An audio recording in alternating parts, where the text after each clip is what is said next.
बुद्धा, जिसे आज दुनिया एक रूहानी पेशवा के तौर पर जानती है, 2500 साल पहले एक नेपाली शहजादा सिद्धार्थ गौतम था। इसकी नज़्मिया कहानी पहली बार इसकी वफात के तकरीबन 400 साल बाद लिखी गई, पहली सदी ईस्वी में। इसे संस्कृत में शायर आशुघोष ने बुद्धचरिता के नाम से तहरीर किया था। ये नज़्म कदीम यूनानी रज़मिया कहानियों के अंदाज में थी, जहाँ एक तारीखी शख्सियत की ज़िंदगी हकीकत से ज़्यादा अलामती और तमसीली बना दी जाती थी। बुद्धा की बायोग्राफी भी उसी रवायत का तसलसल ही थी। फिर हर मज़हब की तरह बुद्ध मत स्कॉलर्स ने अपने बानी पेशवा की बायोग्राफी को सदियों में तराशा, सवारा, बनाया और नए मानी पहनाए, ताकि अपने पेशवा को बेऐब फौकुल बशर, इंसान से बढ़कर एक शख्सियत और रूहानी इल्म का सरचश्मा साबित किया जा सके। आज 50 करोड़ के करीब, हाफ बिलियन के करीब इंसान उसी बुद्धा को पेशवा मानते हैं जो इन्हीं रास्तों से होता हुआ हम तक पहुंचा है। और इसी बुद्धा की अहमियत इस दौर में भी इतनी बढ़ चुकी है कि दुनिया में जितने मुजस्समे बुद्धा के हैं, उससे अकीदत की बुनियाद पर लोगों ने अपने घरों और दफातर में रखे हैं, उतने और किसी हस्ती के नहीं हैं।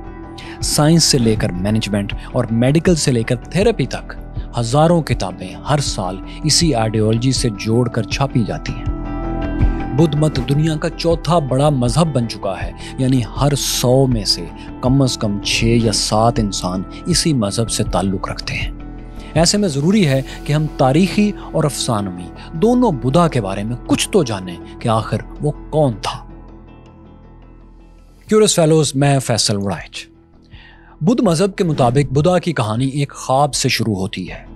2500 साल पहले नेपाल के शहर कपिलवस्तु की रानी माया देवी ने एक ख्वाब देखा था। उसने देखा कि एक सफेद हाथी जिसके 6 बड़े बड़े सोने के दांत थे, वो आसमान से उतर कर उसके पास चला आया। फिर यह हाथी दाएं तरफ से उसके पेट में दाखिल हो गया। जब सुबह हुई तो माया देवी ने अपने शौहर राजा शदुधन को इस ख्वाब के मुतालिक बताया। राजा ने ज्योतिषियों और ख्वाब शनासों को बुलाया और पूछा कि ये क्या बला देख ली हमारी महारानी ने। सबसे बड़े ज्योतिषी ने कहा, इस ख्वाब का मतलब ये है कि आपके यहाँ एक लड़का पैदा होगा। अगर ये लड़का महल में रहा तो चक्रवर्ती राजा बनेगा, एक दुनिया पर इसकी हुकूमत होगी। लेकिन अगर इसने महल छोड़ दिया, साधु बन गया, तो इस पर दुनिया की हकीकतें खुल जाएंगी। राजा और रानी ये पेशगोई सुनकर बड़े परेशान हुए। वो अपने बेटे को दरबदर भटकने वाला साधु नहीं बनाना चाहते थे। साधु उस जमाने में आम लोग थे, लोग उन्हें देखते थे और ज्यादा पसंद नहीं करते थे। सो राजा रानी अपने बेटे को एक कामयाब महाराजा ही बनाना चाहते थे।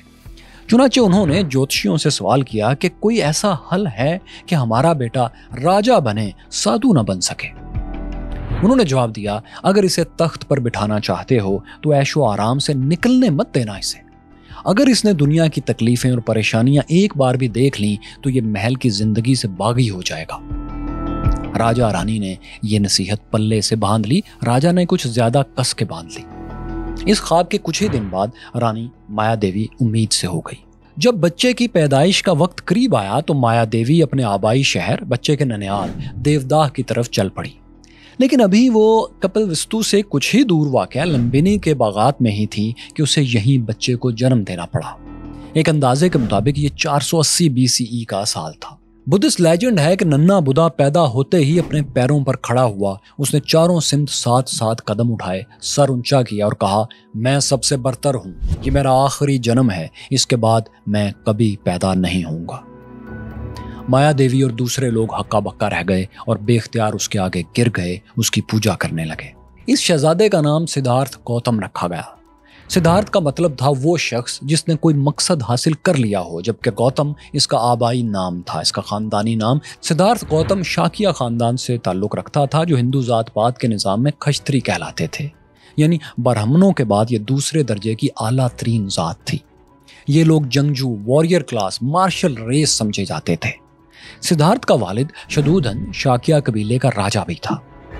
अब हुआ ये कि रिवाज के मुताबिक राजा के महल में सिद्धार्थ की परवरिश बड़े नाजो नाम से शुरू हो गई।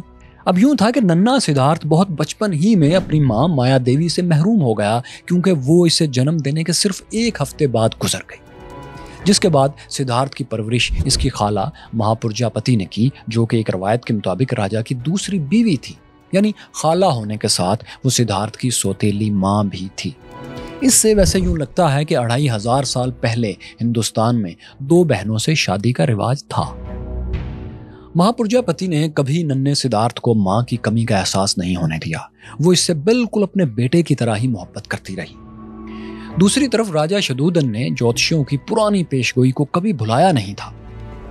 وہ ہر طرح سے ممکن بناتا تھا کہ اس کے بیٹے پر کوئی ایسی مصیبت نہ آنے پائے کہ اس کے ذہن میں بھی محل چھوڑنے کا خیال کندے۔ سدھارتھ جوان ہوا تو ہر وقت کنیزوں کے جھرمٹ میں رہتا تھا۔ موسیقی، شراب، ناچ گانا اس کی زندگی بن چکی تھی۔ حتیٰ کہ وہ محل کے صحن میں بھی نکلتا تو ایک ملازم اس کے سر پر چھاتا تانے ساتھ ساتھ چلا کرتا تھا۔ کہتے ہیں کہ شدودن اس حد تک چلا گیا تھا کہ اس نے اپنے بیٹے کے لیے 3 موسموں کے 3 الگ الگ محل بنوا رکھے تھے، ایک گرمیوں کا، ایک سردیوں کا اور ایک برسات کے لیے۔ ان تینوں میں آرام کا پورا بندوبست تھا۔ لیکن ایسا نہیں تھا کہ راجا اپنے بیٹے کو صرف آرام طلب اور کمزور ہی بنا رہا تھا، بلکہ وہ اسے کامیاب راجا بنانے اور مارشل ریس کی لاج رکھنے کے لیے جنگی تربیت بھی دے رہا تھا۔ راجا نے اس کے لیے کمال کے استاد رکھے تھے، ملٹری ٹرینرز تھے۔ انہوں نے اسے کافی ٹف ٹائم بھی دے رکھا تھا اور خوب ٹرین کیا تھا۔ سدھارتھ بھی بہترین شاگرد ثابت ہوا ان کے سامنے۔ اس نے تلوار بازی، تیر اندازی اور گھوڑ سواری میں ایسی مہارتیں پیدا کی کہ بڑے بڑے ترم خان اس کا لوہا مانا کرتے تھے۔ پھر ایک دن اسی مہارت کی آزمائش کا وقت بھی آ گیا جب کچھ شہزادوں میں ایک جیون ساتھی کے لیے مقابلہ ہو گیا۔ کیوریوس فیلوز، جیسا کہ آپ جان چکے ہیں کہ سدھارتھ کی والدہ مایا دیوی کا آبائی شہر دیودا تھا، جو کہ کپل وستو کی ہمسایہ ریاست تھی۔ دیودا کا راجا سپا بدھ سدھارتھ کی ماں کی طرف سے رشتہ دار تھا۔ اس کی ایک مہاجبی بیٹی یشودھرا تھی۔ جس زمانے جغرافیے کی دوستو یہ کہانی ہے، تب یہاں سوئمبر کی ایک رسم زندہ تھی کہ ایک میلے میں لڑکی سب کے سامنے کسی بھی نوجوان لڑکے کو پسند کرتی ہے اور اپنا جیون ساتھی چن لیتی ہے سب کے سامنے۔ جب یشودھرا 16 برس کی ہوئی تو سپا بدھ نے بھی سوئمبر رچانے کا بندوبست کیا تاکہ ارد گرد کی ریاستوں کے شہزادوں کو بلایا جائے اور شہزادی کو موقع دیا جائے کہ وہ اپنا جیون ساتھی چن لے۔ جب سدھارتھ کے راجا باپ شدودن کو اس کا علم ہوا تو اس نے سدھارتھ کو بھی سوئمبر میں بھیج دیا۔ بقول احمد فراز، سنا ہے اس نے سوئمبر کی رسم تازہ کی، فراز تو بھی مقدر کو آزمانے جا۔ وہ چلا گیا۔ ایک مقررہ دن پر تمام شہزادے باری باری یشودھرا کے سامنے سے گزرے۔ شہزادی کے ہاتھ میں ایک ہار تھا جسے اس نے اپنی پسند کے نوجوان کے گلے میں ڈالنا تھا۔ جب اس نے سدھارتھ کو دیکھا تو گویا اسے اپنا سوئمبر مل گیا۔ اس نے بے اختیار سدھارتھ کے گلے میں ہار ڈال دیا۔ یشودھرا کا باپ سپا بدھ جو یہ سب دیکھ رہا تھا، اس کا ماتھا ٹھنکا۔ اب یوں تھا کہ سپا بدھ جو تھا وہ سدھارتھ کو پسند نہیں کرتا تھا، کیونکہ اس کے متعلق مشہور تھا کہ یہ بہت نازک اندام شہزادہ ہے، ناز و نام میں پلا ہے، اس میں سخت جان شہزادے کی یا بادشاہ بننے کی خوبیاں نہیں ہیں جو کہ شاکیہ خاندان کی میراث سمجھی جاتی تھی۔ سپا بدھ ایسے ناکارہ اور عیاش نوجوان کو اپنا داماد نہیں دیکھنا چاہتا تھا۔ چنانچہ اس نے پہلے یشودھرا کو قائل کرنے کی کوشش کی کہ وہ اپنا فیصلہ خود ہی بدل لے، لیکن جب وہ نہیں مانی تو سپا بدھ نے ایک شرط پر سدھارتھ کو داماد بنانے کی حامی بھری۔ وہ شرط یہ تھی کہ شہزادے کو خاندان کے دیگر شہزادوں سے مقابلہ کرنا تھا۔ اگر وہ خود کو ان کے مقابلے میں کامیاب جنگجو ثابت کرتا تو ہی یشودھرا کا سوئمبر مکمل ہونا تھا۔ چنانچہ مقابلے کے لیے ایک دن مقرر کر دیا گیا۔ شاہی خاندان کے ہر نوجوان کو کھلی دعوت دی گئی کہ وہ یشودھرا کے لیے اس مقابلے میں حصہ لے سکتا ہے۔ اس دعوت پر کئی نوجوان ایک بار پھر قسمت آزمانے چلے آئے۔ ان میں 2 نوجوان دیودت اور سندر آنندا خاص طور پر انتہائی زبردست جنگجو تھے۔ مقررہ دن پر بہت بڑا پنڈال سجایا گیا، پورے شہر کو دعوت دی گئی اور خوب کانٹے کا مقابلہ دیکھنے کو سامنے آیا۔ بدھ میتھیکل ٹریڈیشنز میں، خصوصاً سری لنکن بدھ روایات میں، اس مقابلے کو کافی بڑھا چڑھا کر معجزاتی انداز سے پیش کیا گیا ہے، جو کہ ظاہر حقیقت سے دور اور علامت کے قریب تھا۔ اس میں دیودت نے یہ کیا کہ ایک ہاتھی کو ایک ہاتھ کی ضرب سے موت کے گھاٹ اتار دیا۔ اس کے بعد سندر آنندا آگے بڑھا اور اس نے اسی ہاتھی کو ہاتھوں پر اٹھایا اور محل کی دیوار کے پار پھینک دیا۔ اس کے بعد سدھارتھ کا نمبر آیا۔ اس نے مردہ ہاتھی کو پاؤں سے پکڑ کر اٹھایا اور اتنی زور سے گھما کر پھینکا کہ وہ شہر کی 7 دیواروں اور اس کے باہر موجود خندقوں کے اوپر سے ہوتا ہوا دور بیابان میں جا گرا۔ سدھارتھ واضح طور پر دونوں کو اس مقابلے میں آؤٹ کلاس کر چکا تھا۔ اس مقابلے میں اسے فاتح قرار دے دیا گیا۔ اس کے بعد پھر دنگل ہوا، ریسلنگ کا مقابلہ ہوا۔ पहले सिद्धार्थ और देवदत्त आमने सामने आए। सिद्धार्थ ने देवदत्त को उठाया और हवा में घुमाकर जमीन पर पटक दिया। इसके बाद उसने बारी बारी तमाम शाकिया खानदान के नौजवानों को इस तरह शिकस्त दी कि वो सिर्फ इसके छूने से ही ढेर हो जाते थे। तीसरा अहम मुकाबला तीरंदाजी का था। इसमें लोहे का एक बड़ा ड्रम निशाने के लिए रख दिया गया। सिद्धार्थ के सौतेले भाई निंदा ने इस पर 2 मील दूर से कामयाब निशाना लगाया। देवदत्त ने 4 मील और सुंदरानंदा ने 6 मील दूर से ड्रम को कामयाबी से हिट कर दिया। इन सब के बाद सिद्धार्थ ने ड्रम को 10 मील दूर इस तरह रखवाया कि इसके पीछे 7 दरख्तों की एक कतार थी, उनके तने थे और इनके पीछे सूर का एक लोहे का मुजस्समा रख दिया गया था। फिर गौतम ने तीर यूं चलाया कि वो लोहे के ड्रम, उसके पीछे के 7 दरख्तों की कतार और सूर के पार होकर जमीन से टकराया और फिर वहां भी रुका नहीं बल्कि जमीन के पार हो गया, जमीन के अंदर पेवस्त होकर कहीं गायब हो गया।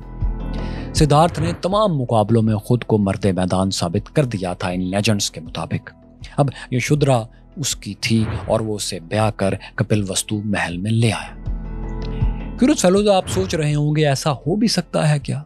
जाहिर है नहीं, मगर जैसा कि हम बता चुके हैं कि ये सब कहानियाँ बहुत बाद में नज़्मों और रज़्मियों की शक्ल में उसकी रूहानी अज़मत बताने के लिए घड़ी गईं, जैसा कि तमाम मज़ाहब में होता है। मॉडर्न बुद्ध स्कॉलर्स इस मिथिकल स्टोरी की अपॉलॉजी यूं देते हैं कि ये बुद्ध की रूहानी ताकत थी, ना कि जिस्मानी ताकत जिसको दिखाया गया।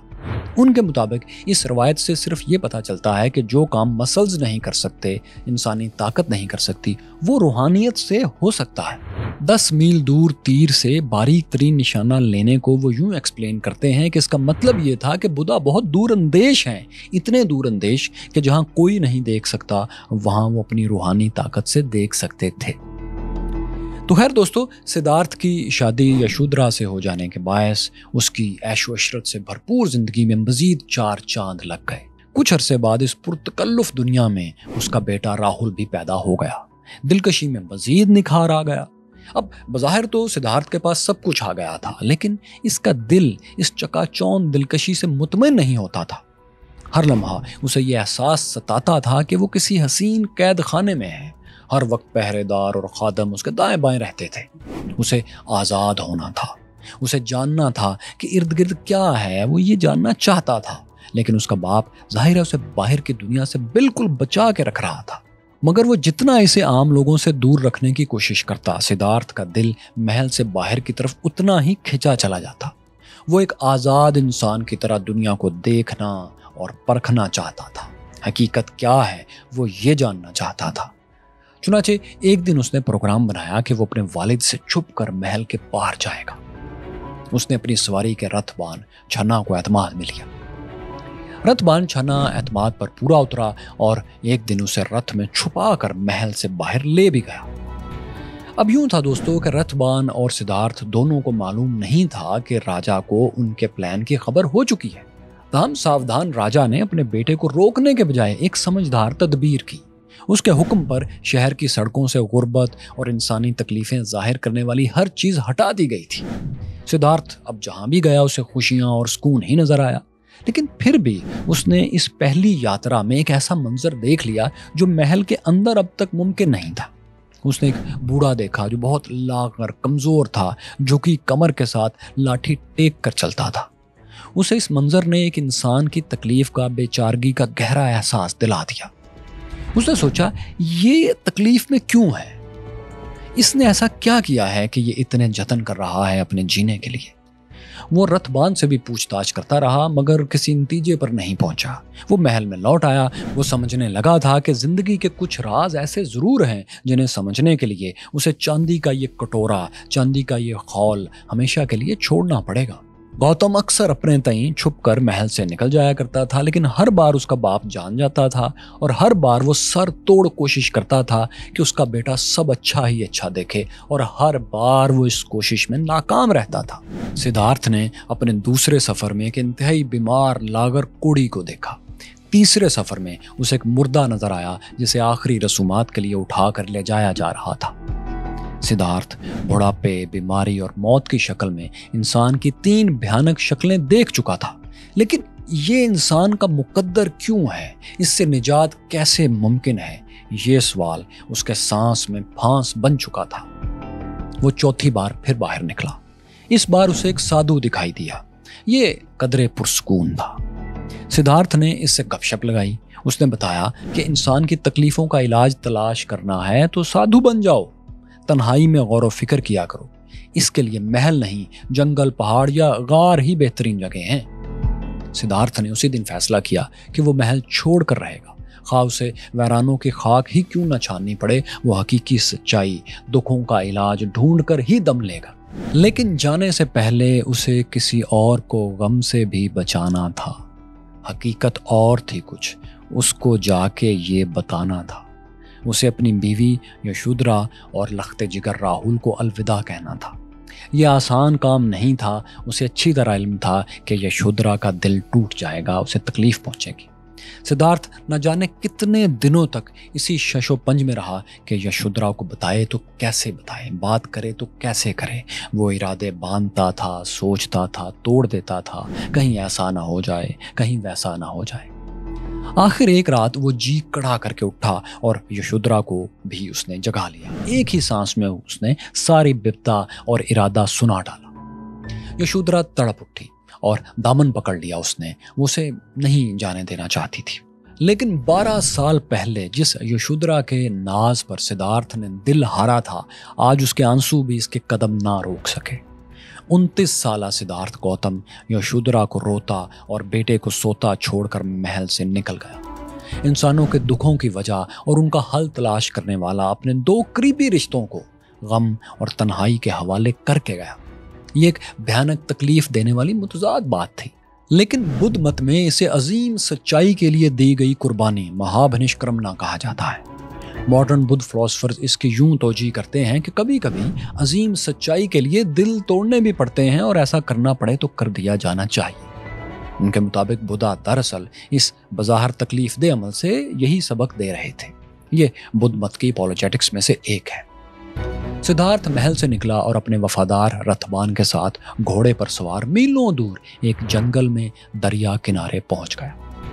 سدھارتھ نے یہاں پہنچ کر اپنی جان بدل لی۔ اس نے تلوار سے اپنے بال کاٹے، داڑھی کاٹی اور سادھوؤں جیسا حلیہ بنا لیا۔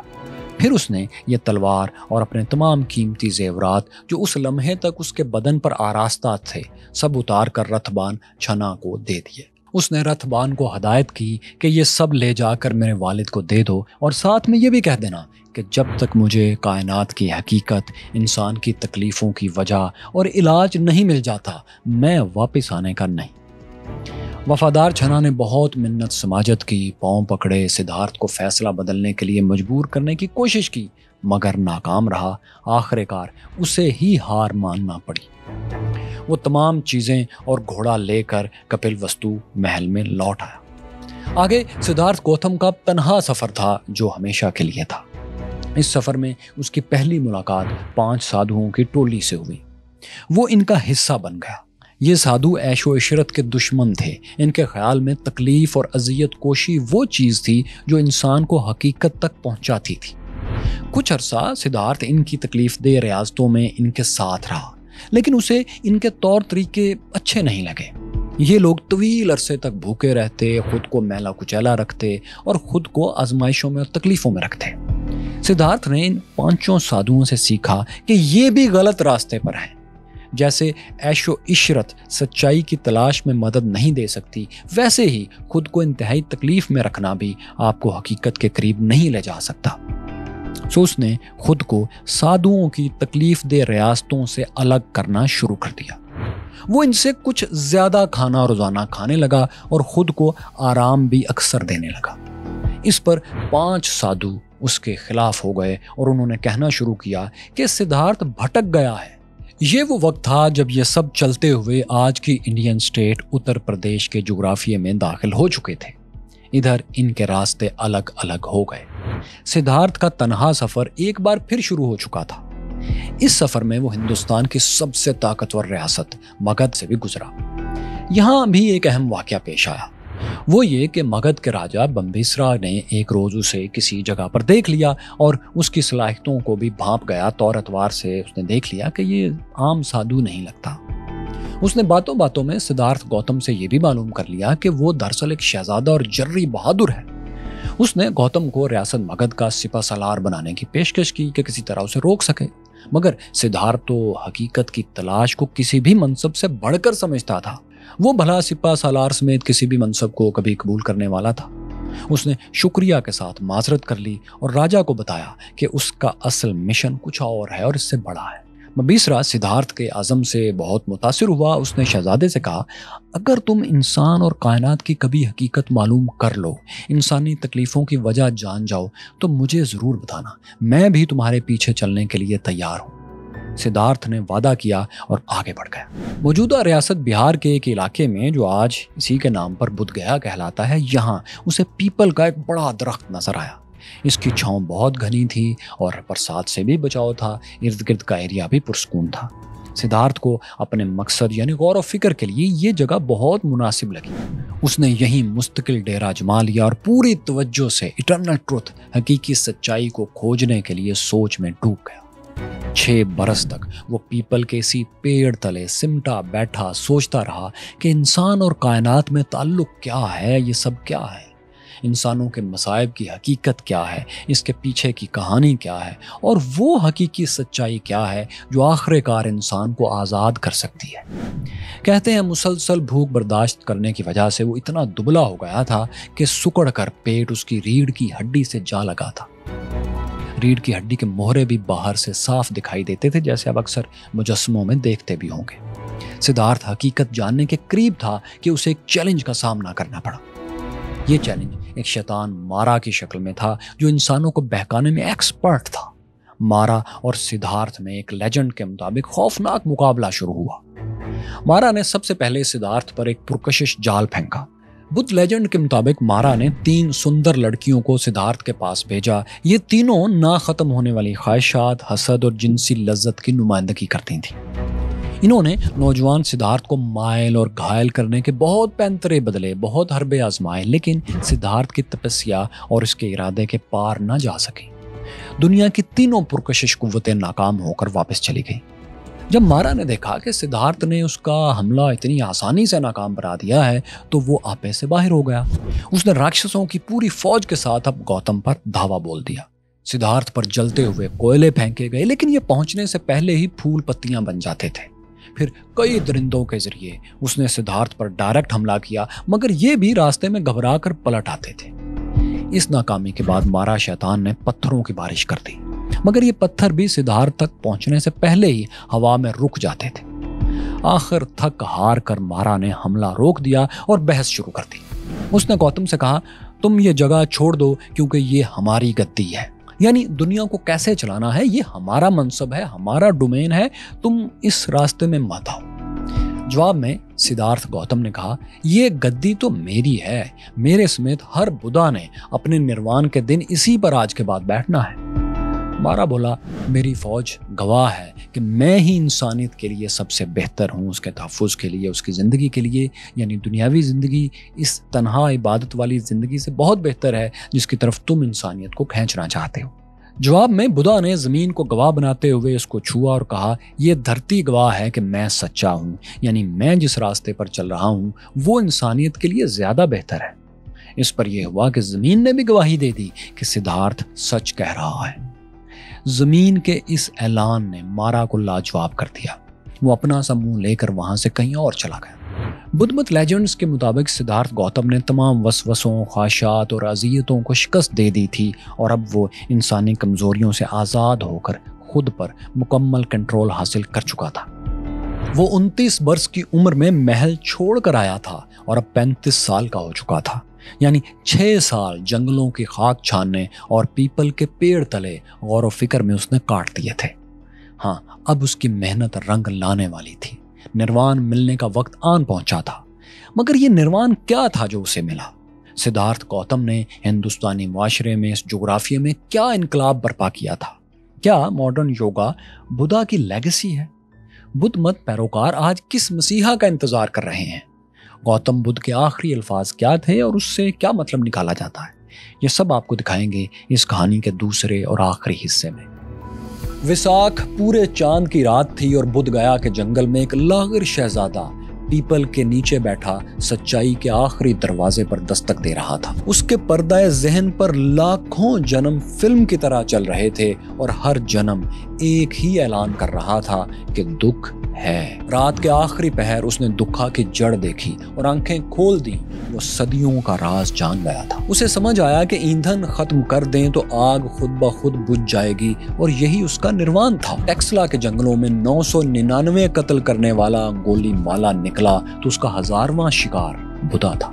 बुद्धिस्ट माइथोलॉजी की कहानियां शानदार तो हैं, लेकिन ये सभी एक गहरे मानी की तरफ इशारा करती हैं, हकीकते वाकया की तरफ नहीं। आप एक बेबी बुधा, एक ढांचों वाला बुधा और एक स्माइलिंग मोटा ताजा बुधा क्यों देखते हैं? क्या ये तीनों एक हैं? क्यूरियस फेलोज में फैसल उड़ाइच। साल का चौथा महीना विसाख चल रहा था और सिद्धार्थ गौतम बुद्ध गया में नरेंजरा दरिया के किनारे बूढ़े पीपल के तले आलती पालती मारे बैठा था। वो मारा शैतान को शिकस्त दे चुका था और अंदर से बहुत मजबूत हो चुका था। सिद्धार्थ गौतम का बदन दुबला, आंखें थकी हुई, मगर जहन जिंदगी के सबसे बड़े राज को जानने के लिए बेचैन था। उसने फैसला कर लिया था कि जब तक उसे हकीकत का पता नहीं मिलता, वो भूख, प्यास, मौसम के खौफ, अंदर के अंधेरे और बाहर के दुश्मन का कोई डर रास्ते में नहीं आने देगा। वो आखिरी जंग जीतने से पहले नहीं रुकेगा। बुद्ध माइथोलॉजी के मुताबिक विसाख की 15वीं रात, पूरे चांद की रात, सिद्धार्थ गौतम ने ये जंग जीतना शुरू की। रात का पहला पहर शुरू हुआ तो सिद्धार्थ के जहन में एक खुशगवार शफाफ रोशनी खुलने लगी। वो गहरे मुराकबे में चला गया। उसे निर्वाण मिल रहा था। इसी दौरान वो अपने पर्दाए ज़हन पर अपनी ही अनगिनत जिंदगियों को देखना शुरू करता है, जैसे उसी की फिल्म, उसी की जिंदगी की तवील तरीन कहानी चल रही हो। वो देखता है कि मैं फलां जगह पर पैदा हुआ था, मेरा नाम ये था, मेरा ख़ानदान ये था, ये खुशियाँ मैंने देखी, ये मुसीबतें मैंने झेली, और फिर एक दिन सब ख़त्म हो गया। एक ज़िंदगी तमाम हुई, लेकिन कर्मों का साइकिल ख़त्म नहीं हुआ। इसके कर्मों ने एक और दिया जलाया और एक और जन्म हुआ। दूसरी जिंदगी शुरू हुई, फिर तीसरी, फिर चौथी। सैकड़ों जिंदगियां आईं और गईं, फिर हजारों और लाखों जन्म उसके सामने जहन के पर्दे पर चल गए। रात के इस पहले पहर उसे निर्वाण का एक हिस्सा, पहला इल्म, पिछली जिंदगियों का इदराक मिल रहा था। वो अपनी लाखों जिंदगियों में अभी अभी देख चुका था कि कभी वो किसी खुशहाल घर में था तो कभी किसी गरीब की झोंपड़ी में, कभी जवानी में लड़ते हुए तीर खाकर मर गया और कभी बुढ़ापे की लाठी टेकते हुए चल बसा। जन्म और अंजाम बदलते रहे, आते जाते रहे, आने जाने के अंदाज बदलते रहे, घर बदलते रहे, रिश्ते बनते और बिखरते रहे, मगर एक चीज़ हर जिंदगी में एक थी, मुस्तकिल थी, हर बार थी। एक मुस्तकिल जो शय थी वो बेचैनी, एक अधूरापन, एक दुख था। वो देख रहा था कि इंसान बूढ़ा होता है, बीमार होता है, मर जाता है। वो अपने चाहने वालों से बिछड़ता है, जिस चीज़ से मोहब्बत करता है वो बदल जाती है, जो चाहता है वो नहीं मिलता, जो मिलता है वो नहीं रहता, जो रहता है उसे देखने वाला नहीं रहता। विसाख के 15वें चांद की, पूरे चांद की रात के पहले पहर उसे जो पहली अजीम सच्चाई मिली, उसे जो फर्स्ट नोबल ट्रूथ मिला, इसे बुद्धिज्म की इस्तिलाह में दुखा कहा गया। दुख या दुखा। सिद्धार्थ ने निर्वाण के पहले हिस्से में सीख लिया था कि दुख मौजूद है। दुख कायनात में इंसान की हकीकत है। इसे झुटलाया या फरामोश नहीं किया जा सकता। होना ही दुख है। दुख एक घने दरख्त की तरह चार सू फैला हुआ था। सिद्धार्थ की इनलाइटनमेंट का, निर्वाण का सफर पहले पहर से फिर आगे बढ़ा। आधी रात के बाद दूसरा पहर खुला। यहां सिद्धार्थ को कायनाती आंख मिली। उसकी निगाह फैल गई और उसने अपने अलावा करोड़ों दूसरे जन्मों को एक साथ आते और जाते देखा। उसने दुनिया को एक बड़े चक्कर की तरह गर्दिश करते हुए देखा। जिंदगी की कितनी शक्लें हैं जो पैदा हो रही हैं, मुख्तलिफ हालतों में ढल रही हैं और मर रही हैं, फिर अपने कर्मों से अच्छी या बुरी शक्ल में दोबारा जन्म लेती हैं, जैसे एक चिराग से दूसरा चिराग जलता है। ये दूसरे पहर का दूसरा इल्म था। इसके साथ सिद्धार्थ को दूसरी मुकद्दस सच्चाई का पता चलता है। उसने चार सू फैले हुए घने गहरे तवील दुखा की जड़ देखी थी। उसने देखा था कि कर्मों का जन्म पर जन्म क्यों हो रहा है। उसने देखा कि दुखा की वजह तन्हा है, ख्वाहिश, डिजायर है। انسان چاہتا ہے کہ چیزیں نہ بدلیں، وہ ہمیشہ قائم رہیں، محبت نہ چھنے، جوانی نہ ڈھلے، مرادیں بر آئیں، دنیا ویسی رہے جیسی وہ چاہتا ہے، لوگ ویسا کریں جیسی وہ ان سے توقع کرتا ہے۔ یہی سب تنہا ہے، خواہش ہے، ڈیزائر ہے۔ یہ خواہش انسان کو لا یعنی مشقتوں پر مجبور کرتی ہے، وہ اچھے یا برے کرم کرتا ہے، اور یہ کرم مختلف تکلیف دہ دکھ والے نتائج پیدا کرتے ہیں، اور آخر کار انسان موت تک پہنچ جاتا ہے۔ اس کے کرم اسے نئے جنم کی طرف لے جاتے ہیں۔ نئے جنم میں وہ پھر ڈیزائر، تنہا خواہش کرتا ہے، دکھ لیتا ہے، دکھ دیتا ہے، عمل کرتا ہے، کرم کرتا ہے، نتیجے دیکھتا ہے، مرتا ہے، پھر نیا جنم لے کر آ جاتا ہے۔ یوں دکھ کا چکر بند نہیں ہوتا۔ سدھارتھ اس دکھ کی جڑ یعنی خواہش کو جان چکا تھا۔ یہ اس رات کی دوسری مقدس سچائی تھی جسے بدھزم میں سمودایا کہا گیا۔ دو مقدس سچائیاں، دو نوبل ٹروتھس اس کے دل میں کھل چکے تھے، اور ابھی رات کا آخری پہر باقی تھا۔ اس کی انلائٹنمنٹ مکمل نہیں ہوئی تھی، سوئے ہوئے سدھارتھ کا نروان جاری تھا۔ رات کے آخری پہر میں جب افق پر ہلکی نیلی سفید روشنی اندھیرے کو کاٹ رہی تھی تو سدھارتھ کا ذہن گرد سے مکمل پاک ہو رہا تھا۔ سب پردے ہٹ رہے تھے۔ اس پر تیسری مقدس عظیم سچائی کھلنے لگی۔ وہ سمجھا کہ اگر جڑ ختم کر دی جائے تو درخت بھی ختم ہو جائے گا، اگر وجہ ہی ختم کر دی جائے تو نتیجہ خود بخود دم توڑ جائے گا۔ جیسے آگ تب تک ہی جلانے کی صلاحیت رکھے گی جب تک جلنے کے لیے لکڑی موجود ہوگی، اگر خشک لکڑی ہی نہیں تو آگ کہاں سے آئے گی؟ یعنی لکڑی جڑ ہے اور آگ اس کا پھل ہے۔ اسی طرح اگر تنہا، ڈیزائر، خواہش ختم کر دی جائے تو اس کا نتیجہ دکھا بھی ختم ہو جائے گا۔ جینے مرنے کا لاکھوں سال کا سائیکل توڑا جا سکتا ہے، دکھا کا خاتمہ ممکن ہے۔ سدھارتھ کو یہ تھرڈ نوبل ٹروتھ ملا جسے بدھزم میں نرودا کہا گیا۔ تو دوستوں، ان تینوں سچائیوں کا تسلسل کچھ یوں تھا کہ دکھا حقیقت ہے ایک آگ کی طرح، اس کی جڑ خواہشات ہیں، ڈیزائرز، اور دکھا کو ختم کرنا ممکن ہے۔ جیسے ایندھن ختم کرنے سے آگ بجھ سکتی ہے تو ڈیزائرز، تنہا کو ختم کرنے سے دکھا بھی مٹ سکتا ہے۔ وساکھ کا پورا چاند کب کا ڈھل چکا تھا، رات کا آخری پہر گزر رہا تھا، تب گوتم کو آخری چوتھی مقدس سچائی ملی۔ اس نے جانا کہ دکھا کے چکر کو توڑنے کا طریقہ، سلیقہ اور ایک راستہ ہے۔ اس آخری مقدس سچائی کو، فورتھ نوبل ٹروتھ کو، بدھ تعلیمات میں ماگا کہا گیا۔ اس میں سدھارتھ کو 8 تہوں میں ایک راستہ ملا جو انسان کو دکھا سے نجات کی طرف لے جاتا ہے۔ یہ عبادات کا مجموعہ نہیں تھا بلکہ زندگی گزارنے کے 8 لاجیکل پرنسپلز تھے۔ صحیح دیکھنا، صحیح نیت رکھنا، صحیح گفتگو کرنا، صحیح عمل کرنا، صحیح روزگار دینا، صحیح کوشش کرنا، ہوش مند رہنا اور یکسوئی رکھنا۔ ان چاروں مقدس سچائیوں کے ہاتھ آنے تک رات کا آخری پہر گزر چکا تھا۔ سورج اپنا چہرہ اور تپش دکھانے لگا تھا۔ سدھارتھ آنکھیں کھول کر جاگ گیا تھا۔ جاگے ہوئے کو بدھ، دا اویکنڈ ون کہتے ہیں، اور سدھارتھ اب سدھارتھ گوتم سے بدھا، جاگا ہوا بن گیا تھا۔ اسے نروان مل چکا تھا، دھند چھٹ گئی تھی، کائنات کا اندھیرا ختم نہیں ہوا تھا، مگر سدھارتھ کے اندر کا اندھیرا ہمیشہ کے لیے چھٹ گیا تھا۔ لیکن اب اس پر لازم تھا کہ وہ اس مشن کو مکمل کرے جس کے لیے وہ گھر بار تج کر یہاں آیا تھا، یعنی انسانیت کو بھی دکھا سے نجات دلائے۔ اس نے مقدس سچائیوں کے چراغ سے باقی دلوں کو روشن کرنے کا فیصلہ بھی کر لی۔ اس نے موجودہ بھارتی ریاست اتر پردیش کے شہر وارانسی کے قریب سرناتھ میں ڈیرا جما لیا۔ یہاں اتفاق سے اسے وہ 5 سادھو دوبارہ ملے جن کے ساتھ اس نے کچھ عرصہ گزارا تھا اور سچائی جاننے کی ناکام کوشش کی تھی۔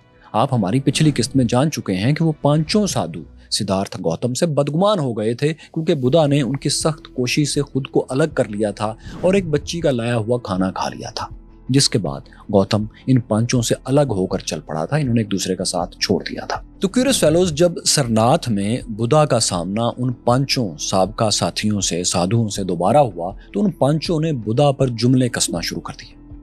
انہوں نے کہا، یہ رہا وہی گوتم جو عیاشی کی زندگی گزارنا پسند کرتا تھا، جو ہماری طرح سخت زندگی کا عادی نہیں تھا۔ لیکن جب بدھا ان کے قریب پہنچا تو انہوں نے دیکھا، انہوں نے محسوس کیا کہ یہ تو ایک بہت بدلا ہوا انسان ہے۔ اس نے تو ہم 5 کے طنزیہ جملوں کا کوئی رد عمل ہی نہیں دیا، جیسے یہ اس سے کہے ہی نہ گئے ہوں۔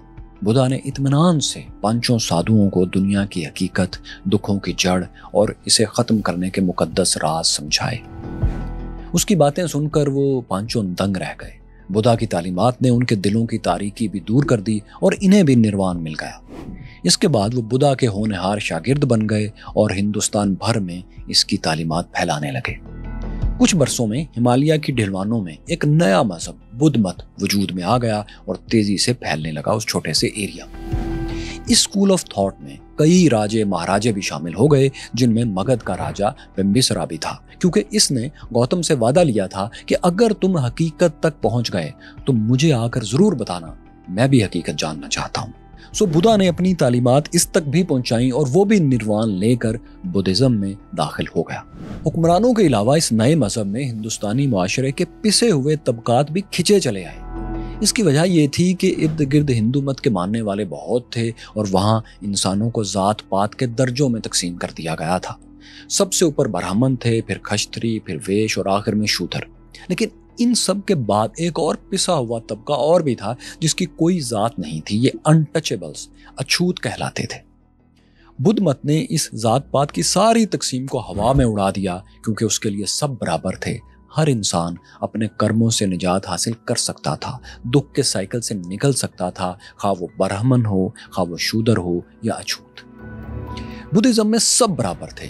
یہی وجہ تھی کہ شودروں اور اچھوتوں سمیت دھتکارے ہوئے طبقات کے لوگ بدھا کی تعلیمات کی طرف کھچے چلے آتے تھے۔ حتیٰ کہ بردہ فروشوں، قصبیوں، ڈاکوؤں اور قاتلوں تک کو بدھا نے نجات کی امید دلائی کہ انہیں مکتی مل سکتی ہے۔ بدھ مت میں ایک ایسے ہی قاتل انگولی مالا کی مائتھولوجی بہت مشہور ہے۔ یہ ٹیکسلا کے قریب گوسالا کے گھنے جنگلوں میں پھرتا رہتا تھا اور اس کی دہشت اتنی تھی کہ لوگ رات تو کیا دن میں بھی جنگل کا راستہ نہیں لیتے تھے۔ انگولی مالا بھی ایک لابتناہی چکر میں ہی دراصل پھنس چکا تھا، کیونکہ جب یہ نوجوان تھا تو اس کا اصل نام امسکا تھا اور یہ اپنے علاقے کا بہترین مذہبی طالب علم تھا، ایسا شاگرد جس پر اساتذہ رشک کرتے تھے۔ راجا اور علاقے کے بڑے سبھی اس سے بہت امیدیں باندھے ہوئے تھے، اسی لیے اسے VIP توجہ ملتی تھی، اسے بہت پروٹوکول ملتا تھا۔ لیکن ہوا یہ کہ باقی شاگردوں اور سب سے بڑے استاد کی بیوی نے اس کے خلاف ایک سازش رچائی اور مشہور کر دیا کہ امسکا اپنے استاد کو قتل کر کے اس کی جگہ لینا چاہتا ہے۔ بوڑھے استاد کو بھی یہ باتیں اس طرح پہنچائی گئیں کہ وہ بھی دھوکہ کھا گیا۔ اس نے امسکا سے جان چھڑانے کا ایک پلان بنایا۔ اس نے ہونہار طالب علم کو کہا کہ میری مرضی ہے کہ تم جنگلوں میں چلے جاؤ اور 1000 مجرموں اور ڈاکوؤں کو قتل کر کے ان کی انگلیاں ثبوت کے طور پر مجھے لا کر دکھاؤ۔ شاگرد حیران تو ہوا کہ یہ کیا معاملہ ہے، لیکن استاد کا بڑا رتبہ دیکھتے ہوئے سوچنے لگا کہ یقیناً اس میں کوئی دانائی چھپی ہوگی، کوئی حکمت ہوگی جو اسے شاید بعد میں سمجھ آئے۔ سو وہ نہ چاہتے ہوئے بھی حکم کی تعمیل میں گوسالا کے جنگلوں میں چلا گیا، جہاں اکثر ڈاکو وغیرہ چھپا کرتے تھے۔ شروع میں وہ صرف مجرموں، ڈاکوؤں اور لٹیروں ہی کو مار کر ان کی انگلیاں جمع کرتا رہا، لیکن پھر جب اس کی بے چینی بڑھتی گئی کہ کب 1000 قتل پورے ہوں گے اور وہ واپس جائے گا، تو اس نے بے گناہوں اور مسافروں کو بھی مارنا شروع کر دیا تاکہ جلدی جلدی نمبر پورا کر کے وہ واپس اپنے من پسند کام، اپنی تعلیم حاصل کرنے کی طرف لوٹ سکے اور اس گلٹ سے بھی جان چھڑا سکے کہ وہ ایک قاتل ہے اور اس حکمت کو جان سکے جس کے لیے اس کے استاد نے یہاں اس کے خیال میں بھیجا تھا۔ پھر ایک دن آیا کہ شہر والوں کو جنگل کے کنارے پر ایک لاش ملی اور یہ 999 لاش تھی۔ اس کی انگلی غائب تھی اور اب صرف ایک قتل باقی تھا۔ شہر میں بے پناہ خوف پھیل گیا۔ پورے شہر کی طرح بدھا بھی جانتا تھا کہ ابھی ایک قتل اور انگولی مالا نے کرنا ہے۔ سو بدھا کیا کرتا ہے کہ وہ چادر اوڑھ کر خود گوسالا کے جنگلوں کی طرف چل پڑتا ہے۔ لوگوں نے بتہری منت سماجت کی کہ ادھر نہ جائیں، وہاں گولی مالا ہے، اس نے 99 نہیں 999 قتل کر رکھے ہیں، وہ آپ کو مارنے میں ایک لمحے کی دیر نہیں لگائے گا۔ لیکن بدھا نے نرم مسکراہٹ کے ساتھ کہا، میں اس سے کیوں ڈروں جسے میں بدلنے آیا ہوں۔ وہ سکون سے چلتے ہوئے شام سے پہلے جنگل کی ایک تاریک پگڈنڈی پر پہنچ گیا۔ کسی جگہ گولی مالا نے پیچھے سے اس اکیلے سادھو کو جاتے ہوئے دیکھا تو جوش میں ایک آخری شکار کرنے کے لیے لپکا۔ لیجنڈ ہے کہ وہ پوری رفتار سے بھاگتا ہوا بدھا کی طرف دوڑ رہا تھا مگر پہنچ نہیں پا رہا تھا۔ حالانکہ بدھا دوڑ نہیں رہا تھا، وہ پرسکون انداز میں اپنی مخصوص چال ہی سے چل رہا تھا۔ گولی مالا کو لگا کہ وہ خواب میں دوڑ رہا ہے۔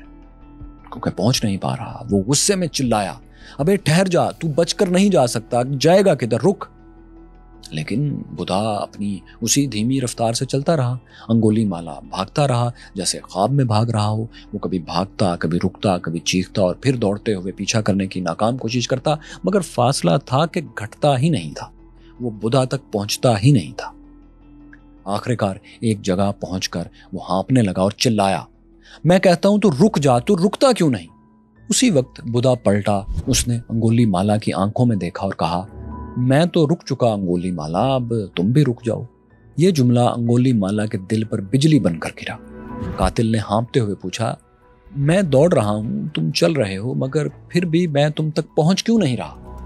بدھا نے جواب دیا، کیونکہ تم برے کام کی خواہش میں جل رہے ہو۔ خواہش کی آگ میں بھاگنے والا خواہش سے آزاد انسان کو نہیں پہنچ سکتا۔ یہ جملہ انگولی مالا کے اندر کسی شیشے کی طرح ٹوٹ کر پیوست ہو گیا۔ وہ کئی سال سے واقعی 1000 قتل کرنے کی خواہش میں، برے کرم میں، اپنی ہی آگ میں جل رہا تھا۔ بے مقصد خواہش کے پیچھے دکھ لے رہا تھا اور دکھ دے رہا تھا۔ اس نے بدھا کی بات سنی اور انگلیوں کی مالا اتار کر پھینک دی۔ وہ بدھا کے قدموں میں گر پڑا اور پوچھنے لگا کہ میں کیسے اس آگ سے نکل سکتا ہوں؟ میں نے تو اتنا خون بہایا ہے کہ میرے لیے تو ہر راستہ بند ہو چکا۔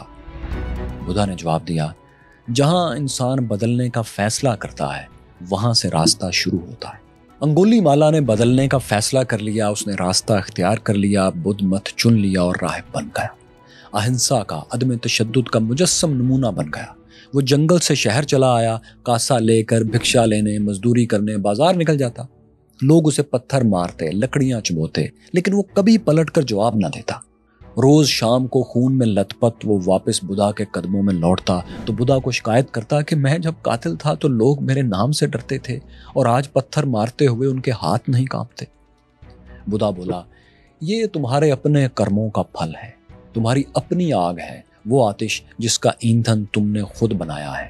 اسے خاموشی سے جھیل لو، یہی تمہاری آزادی کا دروازہ ہے۔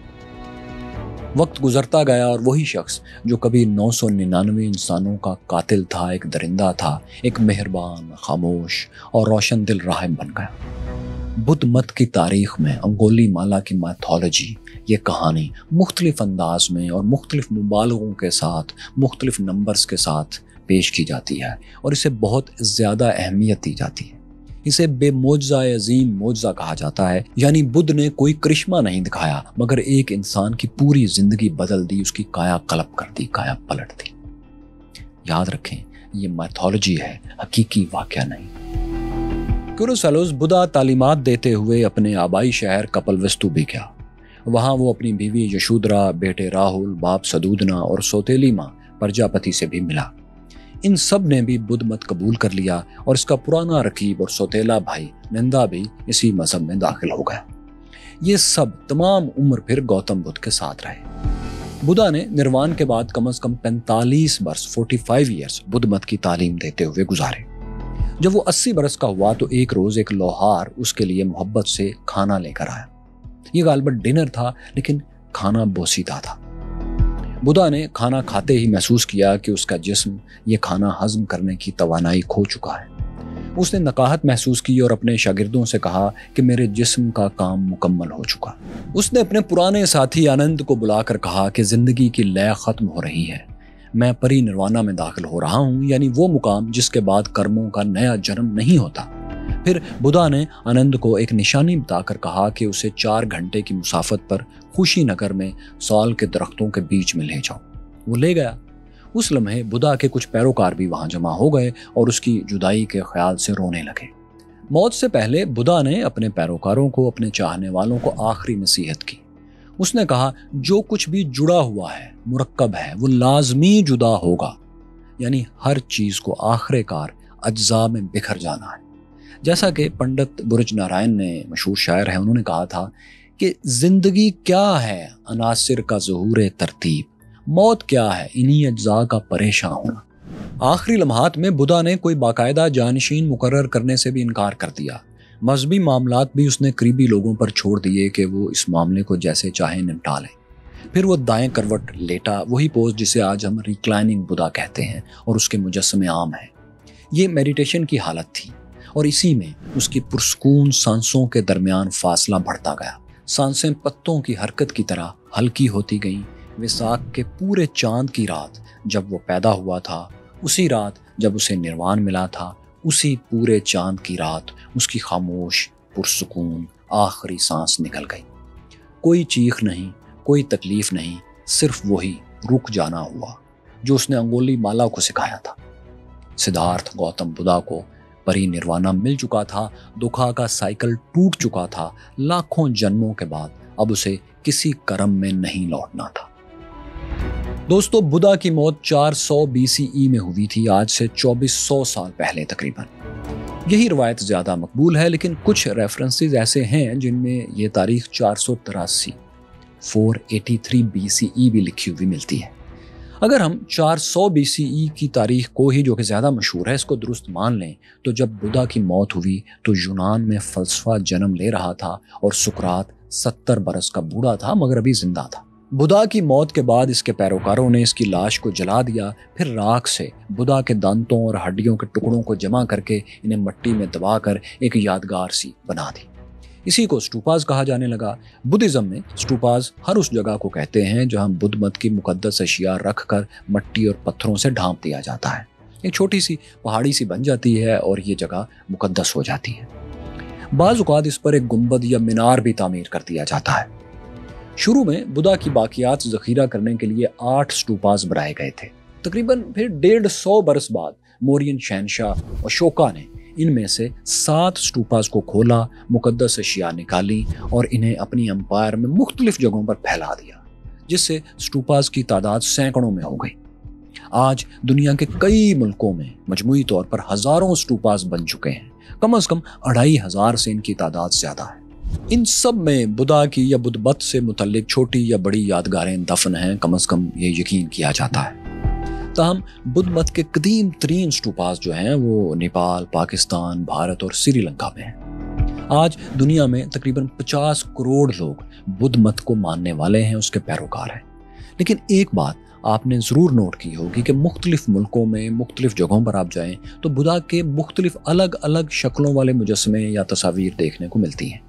कहीं एक बुद्धा बच्चे की शक्ल में है, किसी जगह बहुत लागर एक बुद्धा है जो बैठा मेडिटेशन कर रहा है, जिसकी हड्डियां भी निकली हुई नजर आ रही हैं, जबकि कई जगहों पर आप एक उभरे हुए पेट वाला मुस्कुराता बुद्धा भी लाजमी देखते होंगे। इसके अलावा एक और बात भी बुद्धा के मुजस्समों में आपने शायद नोट की हो कि उसके कान बहुत लटके हुए दिखाई देते हैं। इनमें छेद भी बाज़ औक़ात होता है। ये क्या है दोस्तों? लटके हुए कानों की वजह तो बड़ी सादा सी है कि बुद्ध रवायात के मुताबिक बुद्धा जब सिद्धार्थ गौतम था, शहजादा था, तो कानों में सोने की भारी बालियां डालता था। इसी के वजन से इसके कानों का निचला हिस्सा ढलक गया था। इसने अपना महल छोड़ने के बाद अपने कान के लौ से बालियां तो उतार दी थी, लेकिन इसके कानों की लौ लटकती ही रही थी। इसीलिए आज भी बुद्धा के मुजस्समों और पेंटिंग्स में कानों की लौ थोड़ी लटकी हुई बनाई जाती है। अक्सर मुजस्समों में बालियों के छेद भी उसी तरह रखे जाते हैं निशानी के तौर पर। फिर दूसरा सवाल ये कि जो बेबी बुद्धा के मुजस्समे आप देखते हैं वो क्या है? दरअसल इनमें बुद्धा का बचपन दिखाया जाता है। आप इसी वीडियो के पहले हिस्से में जान चुके हैं कि बुद्ध रवायात के मुताबिक बुद्धा ने जन्म लेते ही चलना शुरू कर दिया था। इसने अपने बुद्धा होने का ऐलान भी उसी वक्त कर दिया था। तो उस दिन की याद में बेबी बुद्धा के छोटे मुजस्समे बनाए जाते हैं, उसका बचपन दिखाया जाता है। और फिर ये जो आप बहुत कमज़ोर लागर बुद्धा का मुजस्समा देखते हैं, सबसे ज़्यादा देखते हैं, ये दरअसल उस वक्त की निशानी है जब वो निर्वाण लेने के लिए तपस्या काट रहा था। फिर ये जो तीसरा मुजस्समा है जिसमें बुद्धा एक मोटा ताज़ा हंसता मुस्कुराता हुआ आपको नज़र आता है, ये असल में गौतम बुद्धा है ही नहीं।